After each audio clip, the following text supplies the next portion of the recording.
Assalamualaikum warahmatullahi wabarakatuh. Saya Sel Aprilia dari kelas Farmasi D. Akan menjelaskan tentang suppositoria dan krim. Oke.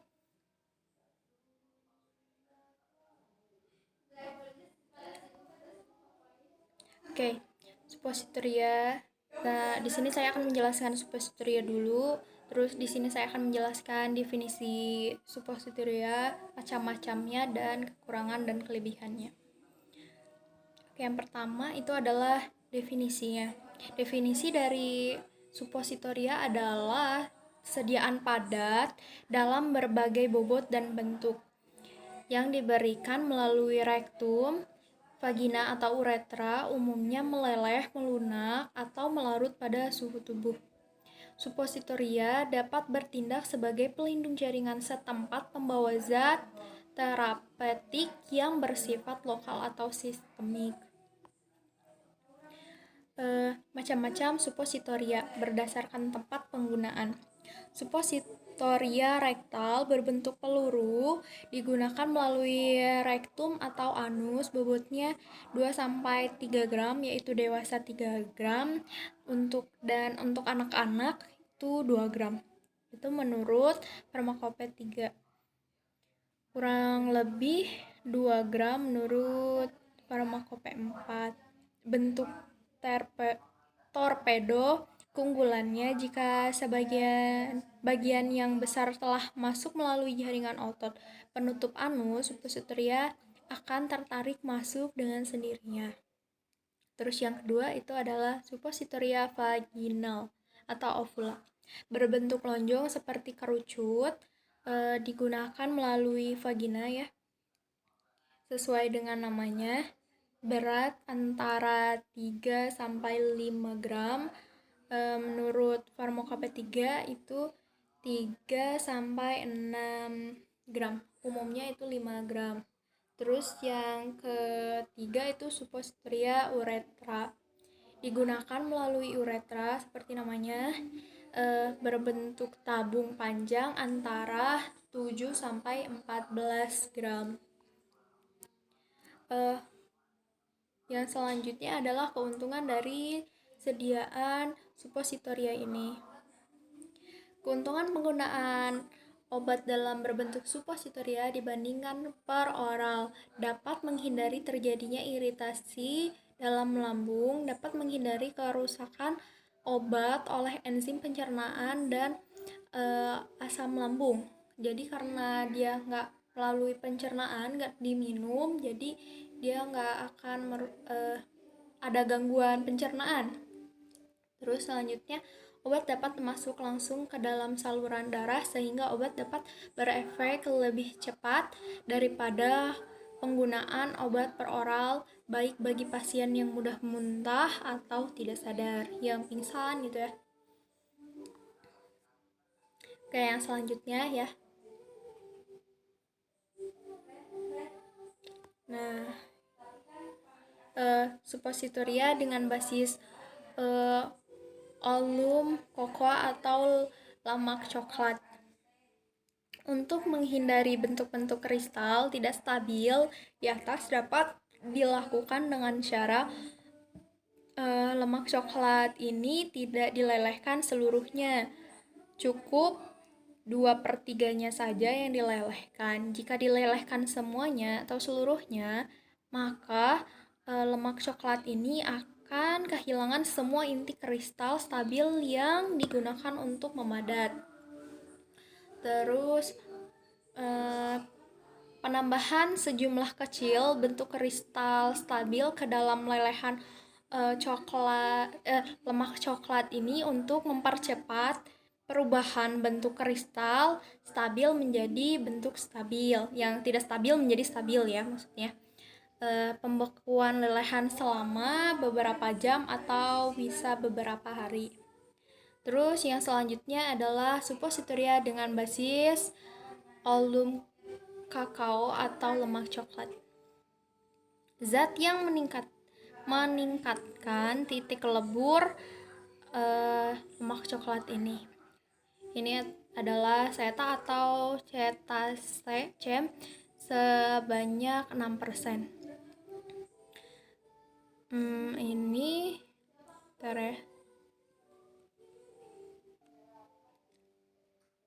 Oke, lebih besar 6% menghasilkan campuran dengan titik lebur 370 Celcius, kurang dari 4% menghasilkan campuran dengan titik lebur itu kurang dari 370 Celcius. Zat yang dapat menurunkan titik lebur alum kakao atau lemak coklat yaitu klorahidrat, maksudnya klorahidrat, fenol, minyak atsiri, lemak coklat jarang digunakan untuk ovula karena meningkatkan residu yang dapat diserap. Gelatin bergliserinasi jarang dipakai untuk suppositoria rektal karena solusinya lambat. Oke, keburukan dari lemak coklat sebagai basis suppositoria: meleleh pada udara yang panas, terus dapat menjadi tengik pada penyimpanan yang lama, terus titik leburnya dapat naik atau turun jika ditambahkan bahan tertentu, terus adanya sifat polimorfisme, sering bocor atau keluar dari rektum karena mencair selama pemakaian, terus tidak dapat bercampur dengan cairan sekresi. Terus yang selanjutnya itu adalah suppositoria dengan basis spek. Terus melalui titik lebur Celcius tidak meleleh pada suhu tubuh, tetapi ini itu is roll dalam cairan sekresi tubuh. Formula yang dipakai adalah bahan dasar tidak berair. Ini ya, bisa dilihat packnya 4000. Terus keuntungan dari sediaan basis pack ini tidak mengkristal atau merangsang, tidak ada kesulitan dengan titik leburnya jika dibandingkan dengan yang sebelumnya tadi yang lemak coklat, tetap kontak dengan lapisan mukosa karena tidak meleleh pada suhu tubuh. Nah, untuk kerugian pakai sediaan ini adalah menarik cairan dari jaringan tubuh setelah dimasukkan, sehingga terjadi rasa yang menyengat. Hal ini dapat diatasi dengan cara mencelupkan suppositoria ke dalam air sebelum digunakan. Jadi sebelum dipakai itu dimasukkan dulu ke dalam air ya. Terus pada etiket dicantumkan basahi dengan air sebelum digunakan. Jadi untuk etiketnya nanti kalau disuruh bikin sediaan ini ya. Terus dapat memperpanjang waktu disolasi sehingga menghambat pelepasan obat.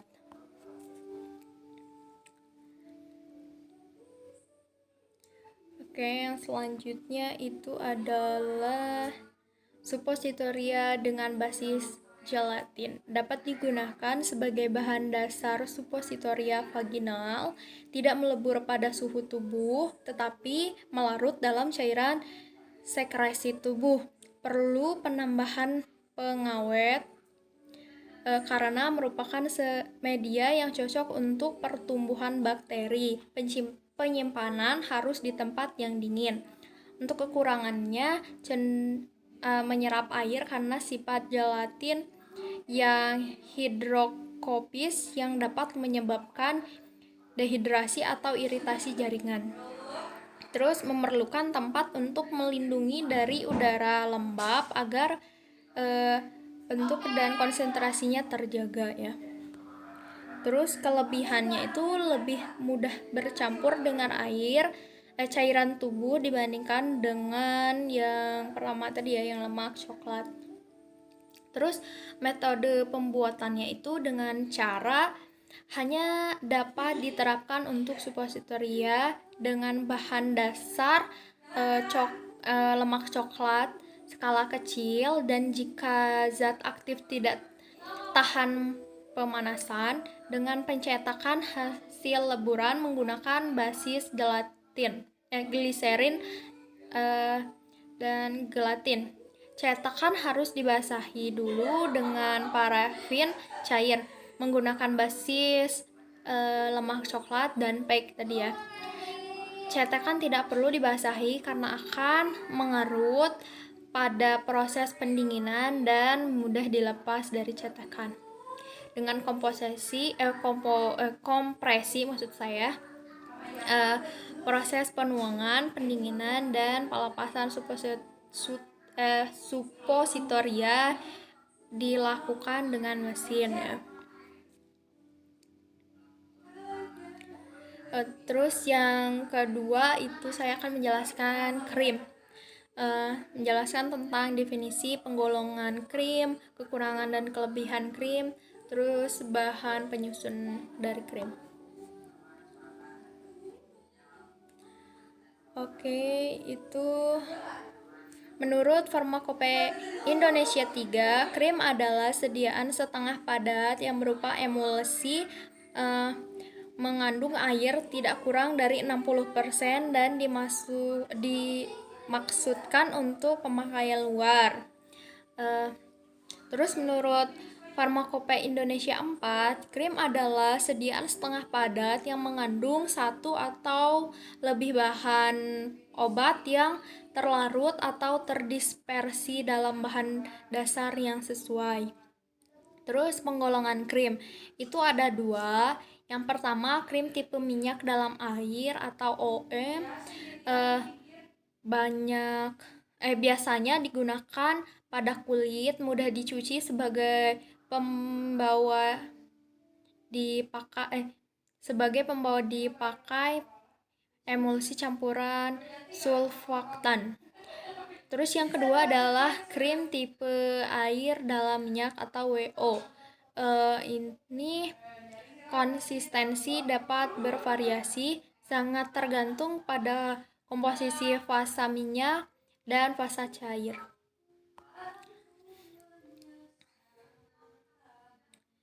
Terus yang selanjutnya itu adalah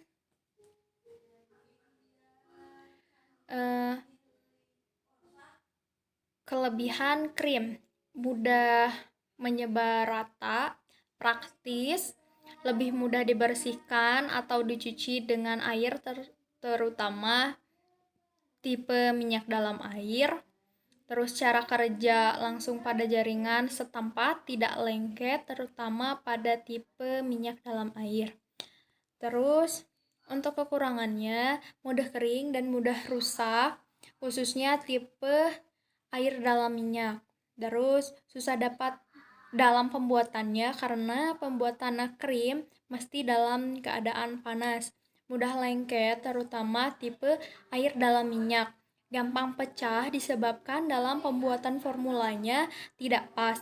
Terus yang terakhir adalah pembuatannya harus secara aseptik.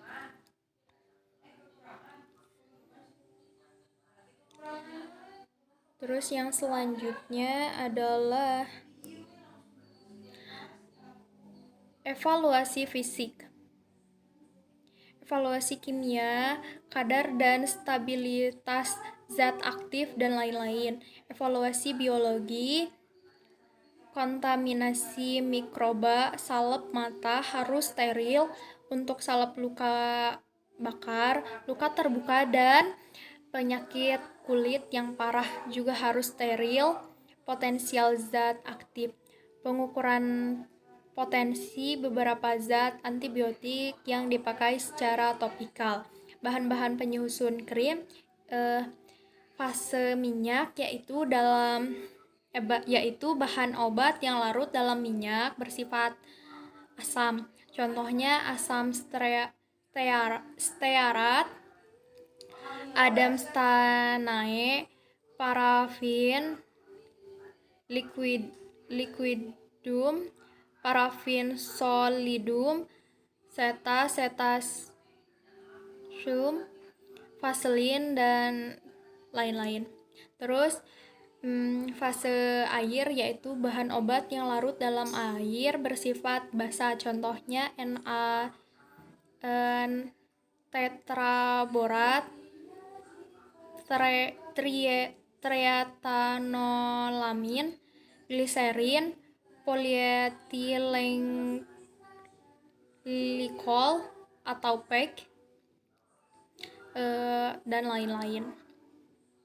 Evaluasi mutu sediaan krim yang pertama adalah organoleptis, terus yang kedua evaluasi pH, yang ketiga evaluasi daya sebar, terus selanjutnya evaluasi penentuan ukur droplet, terakhir uji aseptabilitas sediaan. Oke, mungkin segitu saja yang dapat saya sampaikan. Mohon maaf sekali kalau banyak kesalahan. Semoga bisa bermanfaat untuk yang menonton video ini. Assalamualaikum warahmatullahi wabarakatuh.